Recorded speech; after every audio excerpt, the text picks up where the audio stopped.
पैशाची वाट लावणाऱ्या प्रशासनाचा, आपल्या पैशाची वाट लावणाऱ्या प्रशासनाचा जाहीर निषेध. 1 तारखेला पगार, 1 तारखेला पगार, 1 तारखेला पगार. अतिरिक्त शिक्षकांचा पगार, अतिरिक्त शिक्षकांचा पगार, थकीत विलंबनाला जबाबदार असणाऱ्या कर्मचारी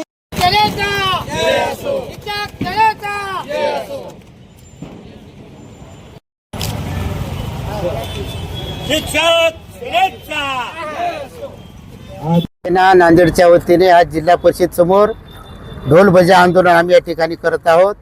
आमचे राज्याध्यक्ष तथा शिक्षक आमदार जम अभ्यंकर साहेब यांच्या आदेशान्वये महाराष्ट्रभर जे आज आर्थिक पिळवणूक झालेली आहे त्या आर्थिक पिळवणुकीचा आवाज बुलंद करण्यासाठी, आवाज उठवण्यासाठी, शिक्षकांना न्याय देण्यासाठी, कारण आज जिल्हा परिषदेमध्ये ज्या थकीत वेतन आहे, थकीत वेतनामध्ये थकीत वेतन आहे, चट्टोपाध्याय, निवड श्रेणी, तफावतीची रक्कम आहे, निलंबन भत्ता आहे, असे अनेक प्रकारचे शिक्षकांच्या फरकाच्या रकमा असतात.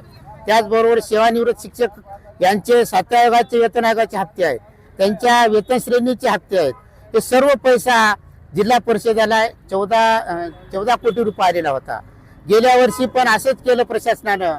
म्हणजे 31 मार्च 2025 रोजी बजेट संपलं म्हणून त्यांनी बिलं रिजेक्ट केली. पण गेल्या वर्षीचे शिक्षक जे होते थकीत बिलाचे, यावर्षी पण त्यांनी पडताळणी केली व्यवस्थित. बिलाची पडताळणी गटविकास अधिकारी यांनी केलेली आहे. प्रत्येक एकाही बिलामध्ये त्रुटी नव्हती.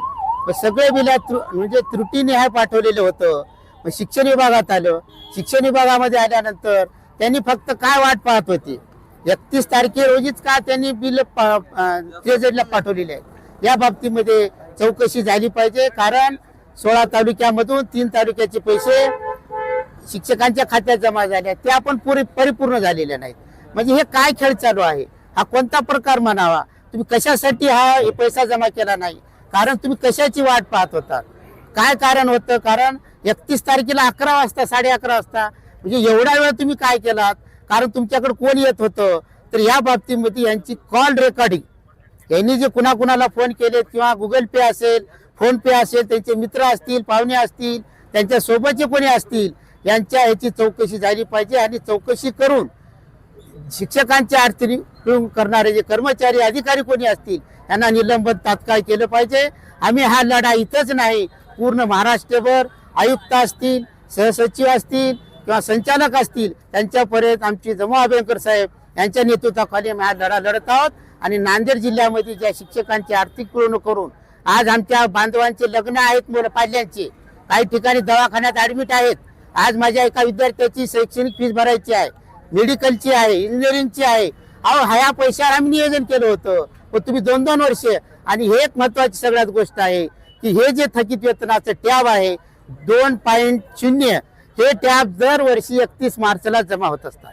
वर्षभर डिसेंबर पासून बिल घेतात आणि मार्च मध्ये जमा करतात. आता हे पैसे पुढच्या वर्षीच येणार आहे. म्हणजे किती अन्याय मला सांगा. पण अशा या अन्यायकारक प्रशासनाचा त्याला जागे करण्यासाठी या प्रशासनाला आम्ही ढोल बजा आंदोलन या ठिकाणी करत आहोत. आणि महाराष्ट्रभर हे आंदोलन चालू आहे. जोपर्यंत आम्हाला आमचा पैसा या 15 दिवसात परत आणून शिक्षकांच्या खात्यात जमा करणार नाहीत, तोपर्यंत आम्ही लढा आणखी तीव्र करणार आहोत. एवढंच या ठिकाणी आश्वासन करतो. या ठिकाणी थांबतो. जय हिंद, जय महाराष्ट्र.